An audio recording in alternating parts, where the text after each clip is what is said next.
Jika Anda ingin tumbuh dalam kemitraan bisnis, adalah jalan ke depan, namun Anda harus memilih kemitraan terbaik untuk bisnis Anda, tetapi Anda tidak akan mendapatkan pertumbuhan yang Anda inginkan. Elon Musk adalah pengusaha hebat yang memiliki mata luar biasa untuk kemitraan yang menguntungkan, dan dalam video ini, kita melihat kemitraan terbarunya dengan Microsoft. Dan bagaimana perusahaannya SpaceX mendapatkan keuntungan besar darinya. Tetapi sebelum kita menyelami kemitraan, kita akan melihat mengapa Musk dan Microsoft mengasingkan partnernya. Salah satu miliarder paling populer adalah Bill Gates yang ikut mendirikan Microsoft. Berkat usahanya, Microsoft menjadi nama rumah tangga. Dan perusahaannya selama bertahun-tahun, Gates adalah wajah Microsoft. Dan orang terkaya yang masih hidup, seperti Musk adalah wajah Tesla, dan orang terkaya yang hidup. Gates tidak lagi terlibat dalam kehidupan sehari-hari pengoperasian Microsoft setelah dia menyerahkan kepada Steve Ballmer pada tahun 2000, ketika Ballmer diserahkan kepada Satya Nadella pada tahun 2014, Gates lebih jauh menghapus jalannya Microsoft. Namun bagi banyak orang, terutama masa lalu, hubungan antara Gates dan Microsoft masih tetap. Masalahnya adalah, Musk bukan penggemar berat dari sesama miliarder Gates, dan perasaan tampaknya saling menguntungkan. Partner itu telah berselisih di beberapa objek, bahkan termasuk salah satu dari mereka berdua bekerja sama. Musk lebih suka semua orang membeli mobil Teslanya, terutama sesama miliarder, sementara Gates setuju Tesla telah membantu mendorong inovasi dan adopsi kendaraan listrik, dia suka membeli kendaraan tanpa emisi dari merek lain. Gates menggunakan sebagian dari kekayaannya yang sangat besar untuk membeli Porsche dan bukan Tesla. Keputusan pembelian yang tidak menyenangkan Musk, sebagai tanggapan Musk mengatakan percakapannya dengan Gates telah mengecewakan di tengah pandemi, miliarder yang lebih tua mencoba untuk memperingatkan pilihan Musk. Kabar tentang COVID-19 mengingatkan CEO muda itu bahwa keahliannya ada di mobil listrik dan roket. Mereka seharusnya tidak berpendapat tentang pandemi pada saat itu, tetapi kedua miliarder itu memerangi pandemi dengan cara mereka sendiri, dengan Gates menjanjikan $100 juta, dan menggunakan beberapa sumber daya Tesla untuk memproduksi ventilator, dan bahkan bekerja dengan perusahaan Gates, dengan investor untuk menciptakan alat untuk membuat vaksin. Tapi tentu saja, Musk berjuang keras untuk menjaga pabriknya tetap buka dan produksi bergerak, bahkan mengancam untuk pindah ke luar negeri. Sekarang lama setelah Gates menulis blog tentang dia mempertanyakan apakah praktis membuat truk tugas berat bertenaga baterai, tanpa menyebutkan Tesla. Tapi itu adalah kesempatan sempurna bagi Musk untuk menunjukkan siapa yang tidak memiliki pengalaman membangun kendaraan listrik. Musk memiliki lebih banyak kesempatan untuk kembali ke Gates atas komentar virus coronanya selama wawancara dengan Kara Swisher ketika dia menyebut Gates, seorang knucklehead, mengingatkannya pada asosiasi Tesla dengan kurva di mana Gates menjadi investor. Gates akan muncul di acara Swisher di mana dia menjelaskan bahwa dia lebih suka menghabiskan kekayaannya yang besar untuk vaksin di bumi, daripada membakarnya di proyek luar angkasa seperti Musk. Siapa yang siap menghabiskan kekayaannya yang besar untuk mengirim koloni ke planet merah? Namun, ada alasan utama lain mengapa Musk tidak peduli dengan mantan CEO Microsoft yang telah mempersingkat saham Tesla di masa lalu ketika dia hampir mengakuinya sekali. Musk memiliki perasaan yang kuat tentang kekurangan Tesla meskipun dia menyatakan bahwa stok Tesla terlalu mahal di masa lalu. Namun, celah antara Musk dan Gates tidak cukup untuk menghentikan Musk melakukan bisnis dengan raksasa perangkat lunak, begitu pula perbedaan usia kedua perusahaan. SpaceX dan Microsoft bekerja sama di sekitar Starlink dan bisnis cloud. Kedua bisnis tersebut termasuk di antara yang tumbuh paling cepat sehingga membuat kedua perusahaan pintar untuk melihat bagaimana mereka dapat saling membantu. Karena SpaceX tidak dapat memenuhi permintaan untuk bisnis Starlink-nya, bisnis Starlink menggunakan satelit yang ditempatkan di orbit untuk menyediakan koneksi internet ke pelanggan di bumi. Salah satu keunggulan internet satelit adalah pelanggan dapat bekerja di mana saja, baik di padang pasir atau hutan. Selama jangkauan satelit meluas ke lokasi pelanggan dapat tetap terhubung.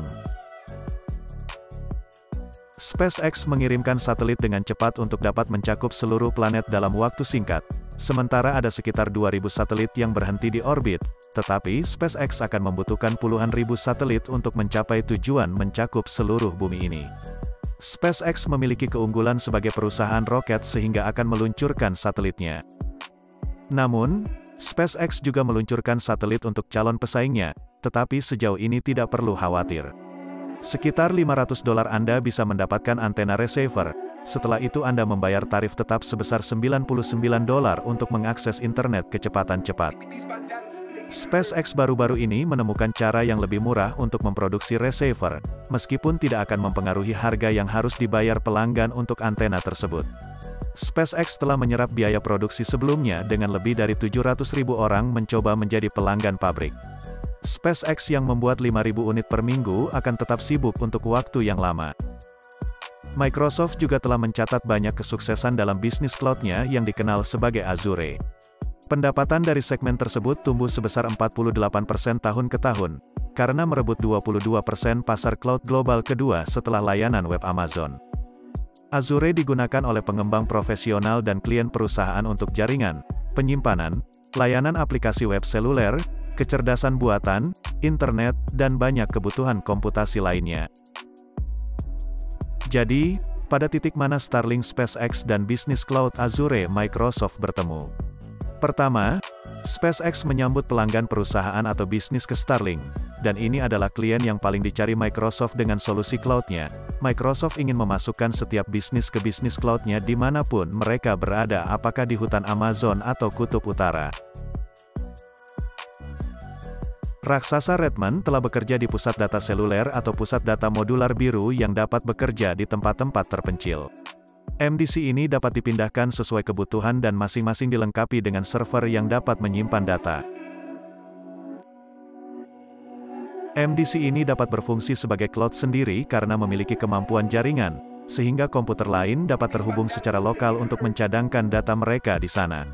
Namun, MDC ini dapat mencadangkan datanya ke cloud online Microsoft dengan koneksi internet.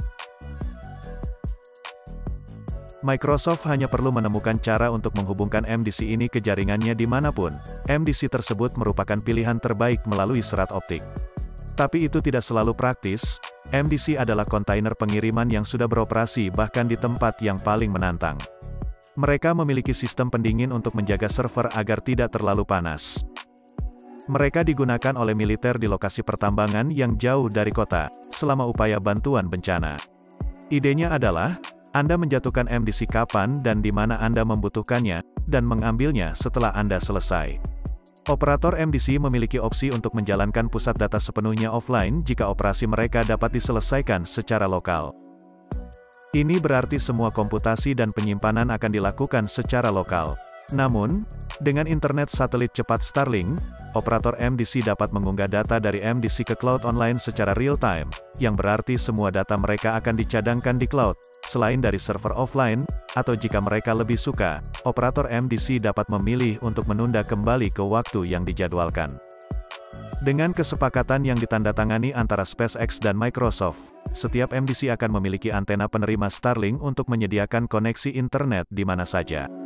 Kedua perusahaan memiliki pelanggan bersama mengingat banyak bisnis yang sudah menggunakan Microsoft Azure, dan akan berencana untuk menggunakan layanan Starlink dengan baik. Kedua perusahaan akan dapat mempertahankan perusahaan lain ini sehingga merupakan win-win untuk SpaceX dan Microsoft. Tapi mengapa tepatnya Microsoft memutuskan untuk menggunakan SpaceX? Inilah komentar dari Wakil Presiden Azure Global di Microsoft, Tom Kim. SpaceX tentu saja nama yang langsung terpikirkan oleh orang-orang saat memikirkan inovasi dan evolusi yang terjadi untuk membawa teknologi luar angkasa ke abad 21. Microsoft, bagaimanapun bukan satu-satunya perusahaan yang berharap untuk memanfaatkan layanan internet Starlink SpaceX untuk mendorong bisnis cloud-nya. Pesaing Microsoft, Google, juga telah menandatangani kesepakatan dengan SpaceX, yang bahkan akan membuat perusahaan antariksa itu memasang beberapa stasiun buminya di dalam pusat data Google. Pelanggan Google kemudian akan dapat dengan cepat terhubung ke data mereka di cloud melalui internet cepat Starlink, dan menjalankan aplikasi tempat bisnis mereka bergantung. Mari kita dengar pendapat Anda tentang kemitraan antara SpaceX dan Microsoft. Silahkan komentar di bawah.